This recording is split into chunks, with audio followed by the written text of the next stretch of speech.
வன்னியர்களுக்கு மட்டுமே கொடுக்க வேண்டிய இடஒதுக்கீட்டுல 107 ஜாதியை சேர்த்து 108 ஜாதி மிகவும் பிற்படுத்தப்பட்டோர் இடஒதுக்கீட்டுன்னு ஜாதியே இல்லைன்னு சொல்லிட்டு இருந்த கருணாநிதி தன்னுடைய ஜாதியும் கொண்டு அதில் சேர்த்தனார். ஜாதி வாரி இடஒதுக்கீடு கேட்டு வன்னியர்களுக்கு இடஒதுக்கீடு கேட்டு போராடினவர் டாக்டர் ஐயா. கொடுக்க வேண்டிய இடத்துல முதலமைச்சரா இருக்கிறது கலைஞர் கருணாநிதி.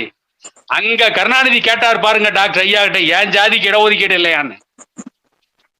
எப்பேற்பட்ட ஆள் கருணாநிதி, எப்படிப்பட்ட எடுத்து அயோக்கிய பேரொழிங்கிறது எவ்வளவு பெரிய அடையாளம்.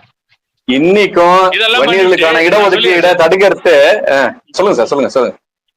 அப்படிலாம் கேட்டு அவங்க ஜாதிக்கு சேர்த்து இடஒதுக்கீடு கொடுத்துட்டு நாங்க வன்னியர்களுக்கு இடஒதுக்கீடு கொடுத்துட்டோம், ஏன்னா வன்னியர்களுக்கு மட்டும் இவங்க தனியா இடஒதுக்கீடு கொடுத்த மாதிரி சொல்லுங்கடா. மொத்தம் 119 ஜாதிக்கு இடஒதுக்கீடு கொடுத்தேன்னு சொல்லுங்க.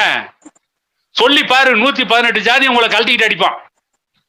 நீ எங்கடா இடஒதுக்கீடு கொடுத்த? அப்ப சொல்லுவான் டாக்டர் ராமதாஸ் வாங்கி கொடுத்தாருமா.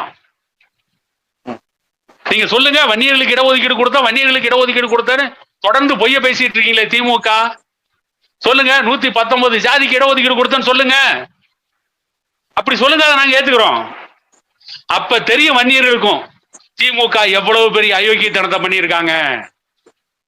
கருணாநிதி எப்படி சிரிச்சுக்கிட்டே நம்மளை கழுத்து அறுத்திருக்காரு.